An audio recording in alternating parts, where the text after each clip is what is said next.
Pada yang terhormat Bapak Kepala Sekolah SD Negeri 0 serta yang terhormat Bapak Ibu Guru hebat SD Negeri 04. Pertama-tama marilah kita panjatkan puja dan puji syukur kehadirat Allah Subhanahu wa Ta'ala yang telah melimpahkan rahmat, hidayah serta inayahnya sehingga kita dapat berkumpul di sini dalam acara diseminasi penerapan budaya positif di sekolah. Ini merupakan tugas CGP, yaitu untuk aksi nyata modul 1.4. Apa kabar Bapak Ibu semua? Baik. Alhamdulillah. Nanti sebelum kita ke materi, nanti kalau saya mengucapkan SD Negeri 04, Bapak Ibu Guru menjawab hebat, hebat, hebat, luar biasa. Seperti itu nggih Bapak Ibu? Nggih. Siap. SD Negeri 04. Hebat, hebat, hebat, luar biasa. Terima kasih semangatnya walaupun sudah siang dan dalam keadaan yang sangat panas. Masih semangat Bapak Ibu? Semangat. Alhamdulillah. Nah, di sini kita akan belajar tentang budaya positif. Perkenalkan, nama saya Ferry Vici Isuci Rohmatika, calon guru penggerak angkatan 10 SD Negeri 04, Kecamatan Beli, Kabupaten Pemalang. Yang tentunya Bapak Ibu guru semua sudah kenal pastinya, nggih? Nah, di sini saya berdiri di sini bukan berarti saya merasa lebih pintar atau lebih menguasai dari Bapak Ibu. Mungkin ada Bapak Ibu guru yang lebih hebat lagi dari saya. Tapi di sini saya memang mendapatkan tugas, yaitu untuk mendiseminasikan modul 1.4.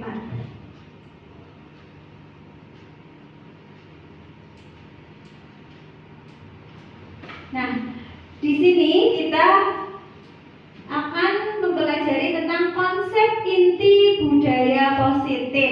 Sebelum sampai konsep inti budaya positif, apakah Bapak dan Ibu guru sudah pernah mendengar budaya positif? Pernah, Bu? Nah, budaya positif itu kira-kira budaya yang seperti apa nih Bapak Ibu? Baik. Oke, betul sekali. Nah, itu secara keseluruhan memang seperti itu, tapi nanti kita akan membahasnya satu persatu. Dari mulai perubahan paradigma belajar, teori kontrol dan disiplin positif, motivasi perilaku manusia, keyakinan kelas, nilai-nilai kebajikan, kebutuhan dasar manusia, 5 posisi kontrol dan segitiga restitusi. Mungkin yang paling familiar yaitu disiplin positif nih Bapak Ibu. Lanjut. Kita nanti akan mulai dari perubahan paradigma belajar. belajar. Mungkin di sekolah kita memang sudah ada yang melaksanakan kurikulum merdeka dan ada yang masih menggunakan kurikulum 13. Nah, di sini perbedaannya nanti akan dijelaskan perubahan paradigma yang seperti apakah. Nah, perubahan paradigma belajar menurut Ki Hajar Dewantara yang merupakan pendiri perguruan taman siswa, suatu lembaga pendidikan yang memberikan kesempatan pada para pribumi untuk memperoleh hak pendidikan. Pada ini dimulai dari pada masa penjajahan. Nah, tujuan pendidikan adalah menuntun segala kodrat yang ada pada anak agar mereka sebagai manusia dan anggota masyarakat dapat mencapai kesempatan dan kebahagiaan setinggi-tingginya. Di mana perubahan paradigma belajar mungkin dahulu kita menyampaikan pembelajaran untuk siswa lebih berpihak pada siswa. Kemudian dengan adanya kurikulum merdeka, ini diharapkan kita lebih melaksanakan pembelajaran yang berpihak pada murid, seperti itu.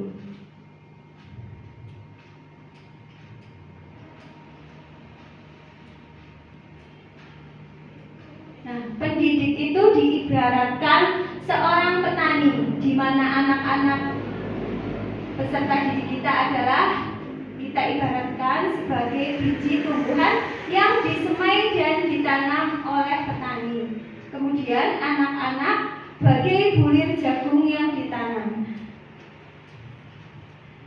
Ketika bibit jagung tersebut ditanam, kemudian dirawat, tentunya akan menjadi bibit yang baik dan akan tumbuh dengan baik, menghasilkan juga hasil yang baik.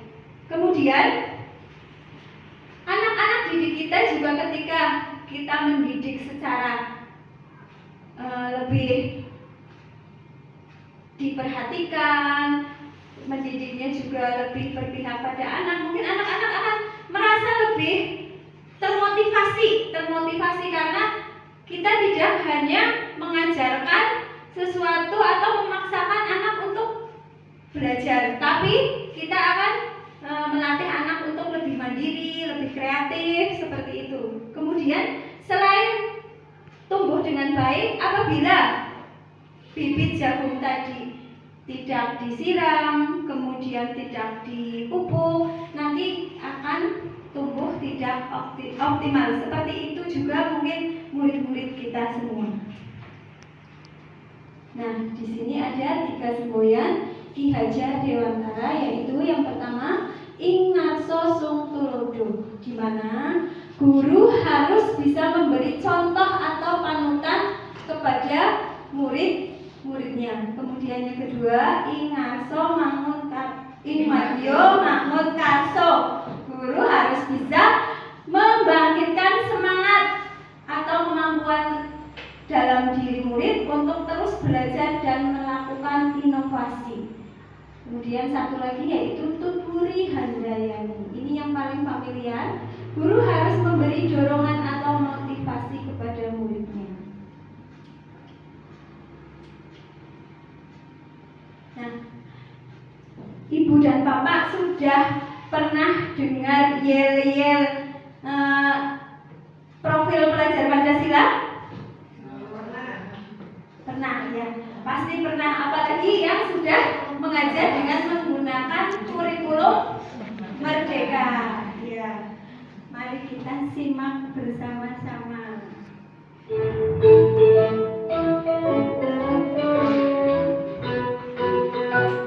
Bapak dan Ibu guru, monggo kita biar gak ngantuk, biar gak bosan, kita berdiri.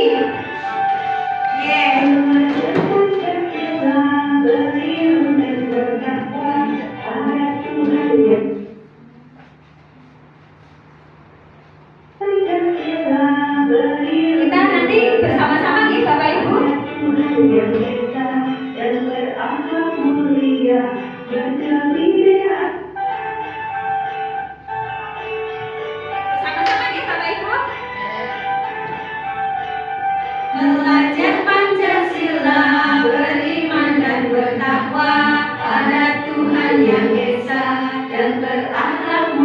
mulia, berkebinekaan global, gotong royong mandiri, kreatif dan bernalar kritis. Bisa Bapak Ibu? Bisa sekali lagi ya.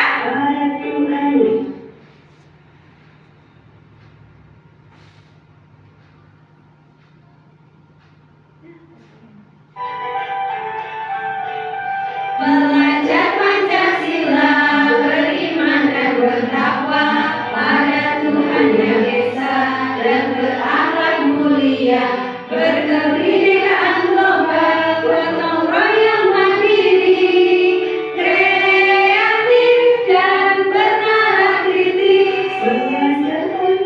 Sudah beriman dan bertakwa pada Tuhan Yang Esa dan berakhlak mulia, berkebinekaan global, gotong royong mandiri, kreatif dan bernalar kritis. Seperti itu, oke? Nanti bisa diterapkan untuk anak-anak kita di kelas, biar anak-anak juga merasa tidak bosan. Seperti juga untuk ini tadi kita ya profil pelajar Pancasila, kita lanjut ke teori kontrol dan disiplin positif. Nah, ini yang tadi disiplin positif. Untuk teori kontrol, nanti Bapak dan Ibu saya bagikan kertas. Nanti Bapak dan Ibu tuliskan sesuatu yang paling Bapak dan Ibu, pokoknya Bapak dan Ibu, sesuatu yang sangat berharga, yang apabila diminta orang itu tidak akan Bapak Ibu kasih. Nah, ini nanti saya bagikan ya. Bapak Ibu guru boleh bebas nulis apapun, terserah Bapak dan Ibu guru.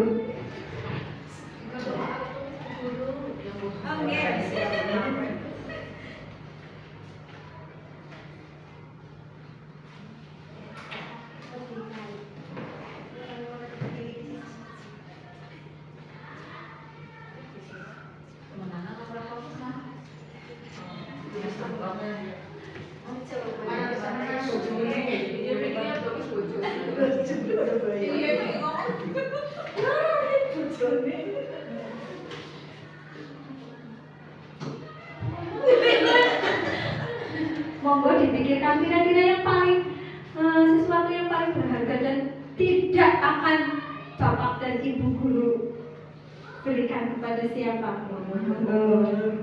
Oke.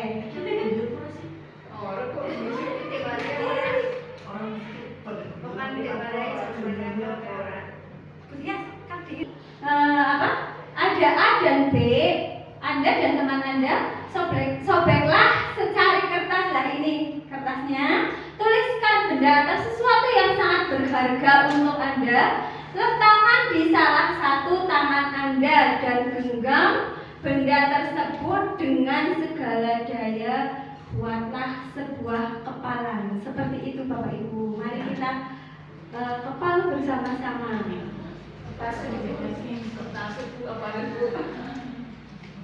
Nah, monggo. Barangkali setelah simulasi ini ada Bapak dan Ibu yang mau mengungkapkan pendapatnya, monggo saya persilahkan. Retno, monggo.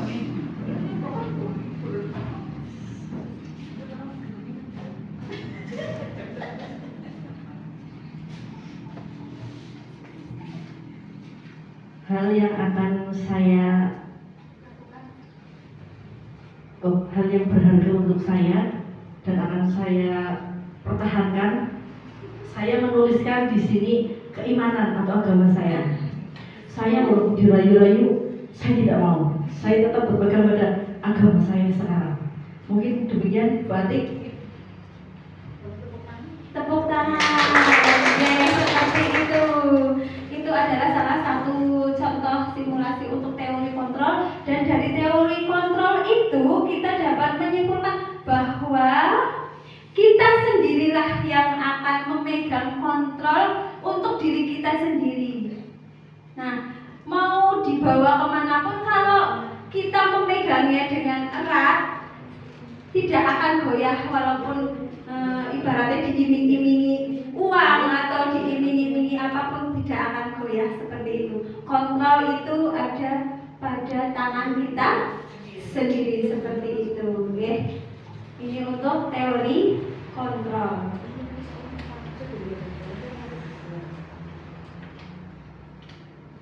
Nah, kemudian kita berlanjut ke disiplin positif.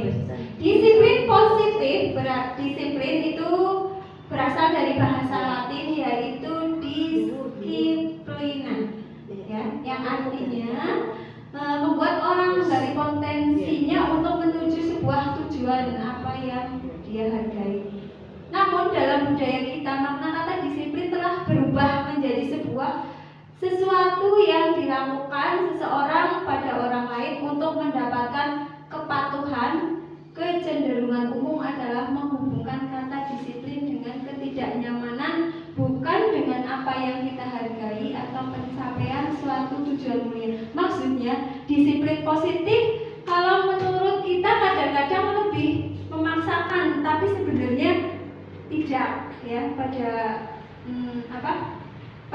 prakteknya kadang-kadang disiplin itu dalam artian kadang-kadang kita membuat suatu aturan yang dimana anak-anak harus mengikuti aturan tersebut.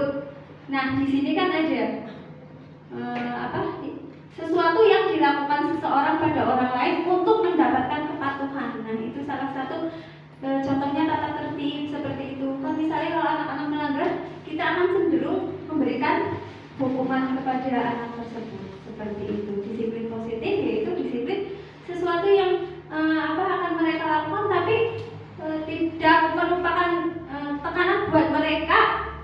Kalau misalnya saya tidak melakukan, kemudian saya akan dihukum, tidak. Tapi nanti dari disiplin positif ini nanti kita akan berlanjut ke ada keyakinan kelas. Di situ nanti kita bisa lebih memperdalam bagaimana disiplin positif yang tidak memaksakan anak untuk melakukan itu karena mereka takut karena hukuman, seperti itu. Selanjutnya, motivasi perilaku manusia. Mungkin Bapak dan Ibu semua selain nanti motivasi buat anak-anak, kita juga perlu motivasi. Nggih, mboten Bapak Ibu? Nggih, itu motivasi itu malah merupakan hal utama untuk kita. Kalau kita termotivasi untuk maju, pasti apapun yang akan kita lakukan lebih bersifat positif, seperti itu hasilnya. Menurut Diane Goosen, seorang pakar pendidikan menyatakan ada 3 motivasi manusia. Yang pertama, untuk menghindari ketidaknyamanan atau hukuman. Kemudian yang kedua, untuk mendapatkan imbalan atau penghargaan dari orang lain. Yang ketiga, untuk menjadi orang yang mereka inginkan dan menghargai diri sendiri dengan nilai-nilai yang mereka punya. Kalau dilihat dari ini, Bapak dan Ibu guru pilih yang nomor berapa?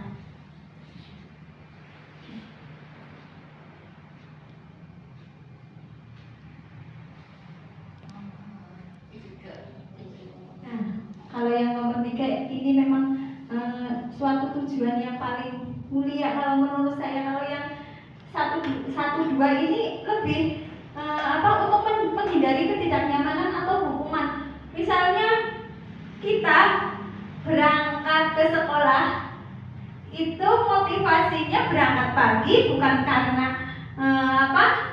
disiplin atau mengikuti aturan, tapi karena kita takut akan hukuman. Kita mau boten, Bu? Nah, itu termasuk juga mungkin buat anak-anak kita juga mungkin seperti itu. Nah, untuk yang kedua, untuk mendapatkan imbalan atau penghargaan. Contohnya, kita harus belajar yang rajin karena mungkin orang tua sudah menjanjikan nanti kamu kalau sudah ranking 1, nanti Bu Guru mau memberi memberikan sesuatu. Mungkin itu adalah yang kedua, untuk motivasi mendapatkan imbalan atau penghargaan dari orang lain, seperti itu.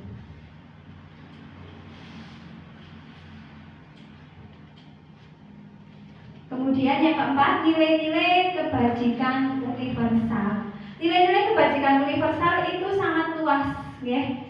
Nilai-nilai kebajikan universal ini lebih ditujukan kepada profil pelajar Pancasila, di mana profil pelajar Pancasila itu mempunyai 6 dimensi apa 5 dimensi Bapak Ibu?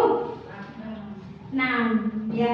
Coba 6 dimensi profil pelajar Pancasila itu apa saja?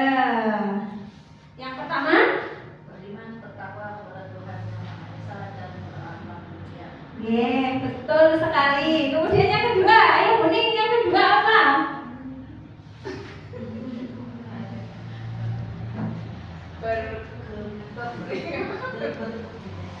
Oh itu binekaan. Betul sekali. Seperti tadi yang elemen profil pelajar Pancasila, kita ulangi bersama-sama nih Bapak Ibu. Yang pertama, beriman pada Tuhan Yang Esa dan berakhlak mulia, berkebinekaan global, gotong royong mandiri, kreatif dan bernalar kritis. Nah, dari elemen profil pelajar Pancasila tersebut diharapkan bisa diterapkan di sekolah kita. Semoga nih Bapak Ibu. Untuk yang utama sebenarnya beriman dan bertakwa, seperti tadi Bu Retno mengatakan bahwa yang utama adalah keimanan dan ketakwaan, itu yang utama. Ketika kita sudah beriman dan bertakwa, kemudian di dalam itu sudah ada aturan-aturan kita harus berbuat baik atau tidak, sudah ada aturannya, jadi itu bisa menjadi fondasi buat kita dan buat anak-anak terutama. Nah, tadi sudah ada nilai kebijakan universal. Nah, ini yang kelima yaitu keyakinan kelas. Apakah Bapak Ibu sudah ada yang merancang keyakinan kelasnya? Saya belum. Mungkin yang kurikulum 2013 belum di Bapak Ibu. Nah, di sini nanti diharapkan bisa menambah wawasan agar ketika nanti Bapak dan Ibu sudah melaksanakan kurikulum merdeka untuk membuat suatu kesepakatan kelas atau keyakinan kelas. Alhamdulillah, karena saya dulu mengajar di kelas 4 dan sekarang kelas 5 sudah melaksanakan kurikulum merdeka juga. Nah, di sini nanti prosedur pelaksanaannya yaitu berdiskusi tentang peraturan yang perlu disepakati di kelas. Kita menjelaskan kesepakatan kelas atau keyakinan kelas itu apa. Kita jelaskan dulu agar anak-anak mengetahui keyakinan kelas yang bagaimana yang ingin anak-anak sepakati. Kemudian mencatat semua masukan. Setelah kita menjelaskan, kemudian anak-anak menuliskan apa kira-kira yang perlu disepakati di kelas agar anak-anak bisa melaksanakan. Kemudian mengikuti kalimat negatif menjadi positif. Temukan nilai kebajikan atau keyakinan yang dituju dari peraturan tersebut. Tinjau ulang keyakinan kelas secara bersama. Setelah selesai dibuat, disetujui dan ditandatangani oleh semua warga kelas. Jadi setiap anak-anak itu bertanggung jawab untuk melaksanakan keyakinan kelas tersebut, karena hal tersebut merupakan salah satu cara kita untuk melatih anak untuk disiplin dan lebih bertanggung jawab. Nah, di sini ini ada contoh keyakinan kelas. Nah, keyakinan kelas yang pertama, datang tepat waktu, menjaga kebersihan kelas, menghormati guru, membuat pembelajaran nyaman, kemudian mengumpulkan tugas tepat waktu, dan yang pertama itu sebenarnya berdoa sebelum dan sesudah melaksanakan pembelajaran. Itu mungkin sudah dilaksanakan ya berdoa itu walaupun kurikulum 13 atau kurikulum merdeka sudah sama-sama melaksanakan yang seperti itu nih Bapak Ibu, tapi mungkin belum dibuat ya aturannya dan kemudian kesepakatannya ditempel di kelas masing-masing. Semoga nanti kedepannya kita dapat membuat kesepakatan kelas agar anak-anak juga terlatih untuk lebih bertanggung jawab ya Bapak Ibu. Lanjut, kebutuhan dasar manusia.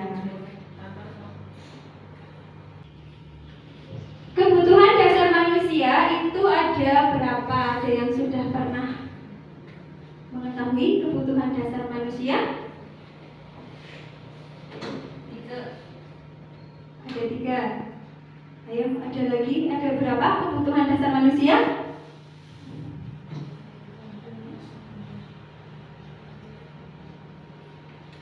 Nah, di sini ada kebutuhan manusia itu ada 5. Nah, di sini yang pertama itu kebutuhan bertahan hidup. Ini termasuk yang kebutuhan pokok nih Bapak Ibu. Oke. Nah, kebutuhan bertahan hidup itu meliputi makanan, pakaian, tempat tinggal, kesehatan, dan keamanan. Apabila hal tersebut salah satu ada yang tidak ada, maka kita akan merasa tidak nyaman seperti itu. Okay. Kemudian yang kedua, kasih sayang dan rasa diterima. Kasih sayang dan rasa diterima itu contohnya rasa diterima, diperdulikan, berbagi, kerjasama, menjadi bagian dari kelompok. Termasuk saya di sini juga menjadi bagian dalam kelompok yang perlu kasih sayang ya Bapak Ibu. Dengan rawuhipun Bapak Ibu di sini berarti Bapak Ibu sudah sayang kepada saya. Terima kasih. Kemudian penguasaan, merasa kompeten, diakui, terampil, dihormati, didengar, memimpin dan berpengaruh. Karena di sekolah juga pasti ada pemimpin, seperti itu. Kita semua juga nanti mungkin kedepannya akan menjadi seorang pemimpin. Selain pemimpin di rumah buat bapak-bapak, pemimpin juga di sekolah karena kita sebagai orang tua di sekolah. Kemudian kebebasan, mandiri, memiliki banyak pilihan, mencoba hal baru, mampu mengendalikan arah dirinya. Kita juga perlu kebebasan, nih, Bapak Ibu. Kalau kita tidak bebas terikat, pasti juga tidak nyaman. Seolah-olah kita melompat-lompat ingin lari, ingin seperti itu. Tapi kalau kita diberi kebebasan, malah kita lebih bertanggung jawab. Kemudian kesenangan. Nah, ini yang terakhir, kesenangan. Bagaimana Ibu? Bapak, kalau kesenangan kebutuhan yang sangat diimpi-impikan mungkin ya. Nah, ini bermain, humor, tertawa, antusiasme ini biasanya buat anak-anak juga sangat senang untuk hal ini. Termasuk bapak dan ibu guru dan saya sangat senang kalau yang kesenangan ini bisa healing ya Bapak Ibu. Yang ketujuh ada 5 posisi kontrol kita sebagai guru. Nah, yang pertama adalah sebagai penghukum, membuat orang merasa bersalah, sebagai teman, manajer, dan pemantau. Di manakah posisi kita? Apakah semua ada? Ada ya. Untuk semua mungkin semua ada dari. Tapi untuk dari 5 posisi kontrol ini yang paling kita harapkan adalah sebagai teman, ya. Sebagai apa? Lagi?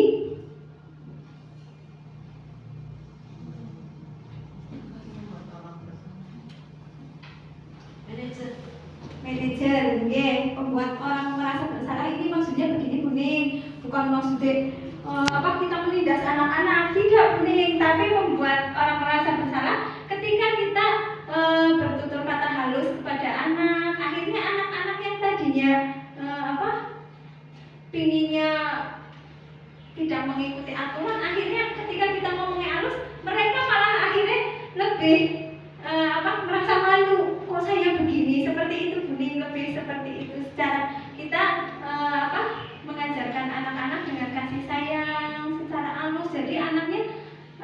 hanya melanggar ketika kita tidak membentak-bentak mereka, malah mereka akhirnya menjadi mengikuti apa yang seharusnya seperti itu, Bu. Oke.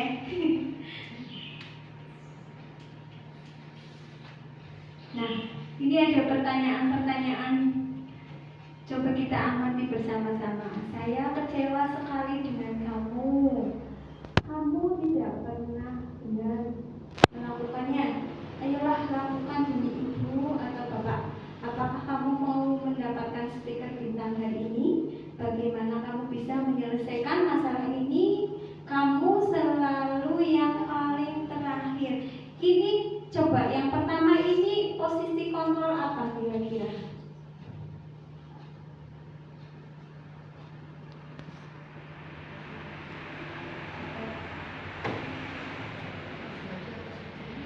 Siapa yang mengatakan itu? Ya, ini tapi bisa dilihat dari ini juga nih Bapak Ibu. Kalau kata-katanya lebih halus mungkin juga nanti berubah kontrolnya menjadi berbeda nih Bapak Ibu. Nah, ini mari kita lihat yang sebenarnya atau jawaban dari yang itu. Monggo. Saya merasa kecewa sekali dengan kamu. Nah, itu kan kalau kita ngomongin saya merasa kecewa sekali dengan kamu seperti itu suaranya lantang, mungkin penghukum gitu Bapak Ibu. Tapi kalau kita berbicaranya halus, saya kecewa sekali dengan kamu. Mungkin mereka malah akhirnya rikuh gitu Bapak Ibu. Nah, itu berarti membuat merasa bersalah. Terus ada lagi, kamu tidak pernah benar melakukannya tapi dengan nada tinggi. Berarti ini malah sebagai penghukum. Ayo lakukan demi bapak dan ibu sambil dipupuk misalnya itu, kita malah lebih sebagai teman. Kemudian yang selanjutnya adalah pemantau, manajer dan penghukum. Apakah sampai sini ada bapak ibu yang mau bertanya? Tidak. Oke, lanjut nih bapak ibu. Nah, ini yang terakhir, segitiga restitusi. Segitiga restitusi adalah tahapan suatu proses dialog yang dijalankan oleh guru atau orang tua agar dapat menghasilkan anak yang mandiri dan bertanggung jawab. Ini menurut pakar pendidikan Diane Gosen. Nah, segitiga restitusi ini bentuknya juga segitiga, ya Bapak Ibu. Yang pertama menstabilkan identitas, kemudian validasi tindakan yang salah dan menanyakan keyakinan. Kemarin saya sudah praktek untuk segitiga restitusi di kelas saya. Monggo disimak videonya.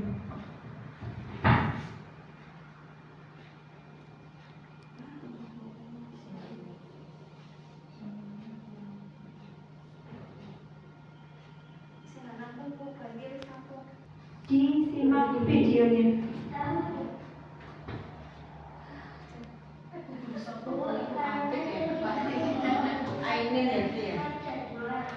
Menurut kita,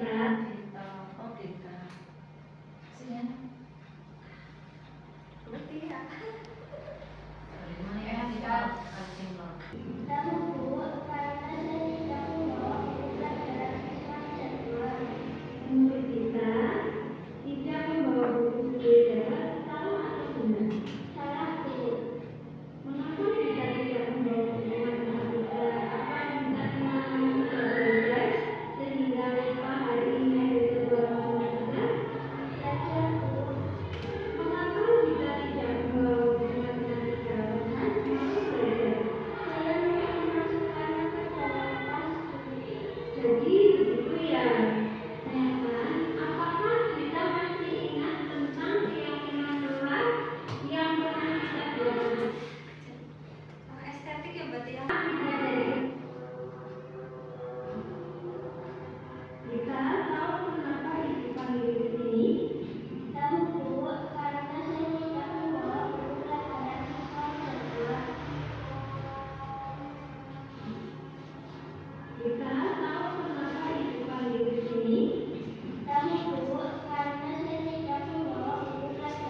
tadi sudah dijelaskan ada validasi tindakan yang salah, kemudian sampai selesai kita menemukan solusi bagaimana harus bersikap. Nah, dari tadi kita sudah menjelaskan materi sangat banyak, itu yang sudah saya pelajari di modul 1.4 yang menurut saya ini modul yang paling membuat saya wah, karena bagaimana materinya sangat banyak Bapak Ibu dan harus dilaksanakan diseminasi seperti hari ini. Nah, dari segitiga restitusi, dengan memahami struktur segitiga restitusi diharapkan guru dapat menerapkan posisinya sebagai manajer dengan mengajukan pertanyaan-pertanyaan bermakna yang dapat membuat murid menjadi lebih percaya diri, mandiri, dan bertanggung jawab. Seperti itu. Nah, izinkan saya berpantun nih Bapak Ibu. Burung dara, burung cendrawasih, cari dulu di Papua. Cukup sekian dan terima kasih. Semoga bermanfaat untuk semua nih Bapak Ibu. Matur nuwun atas partisipasinya. Saya sangat berterima kasih. Semoga apa yang sudah saya sampaikan nanti bisa menginspirasi, apalagi untuk Bapak Ibu yang belum melaksanakan kurikulum merdeka. Kiranya cukup sekian. Apabila ada kata yang kurang berkenan, saya mohon maaf. Saya tutup. Wabillahi taufiq wal hidayah. Wassalamualaikum warahmatullahi wabarakatuh.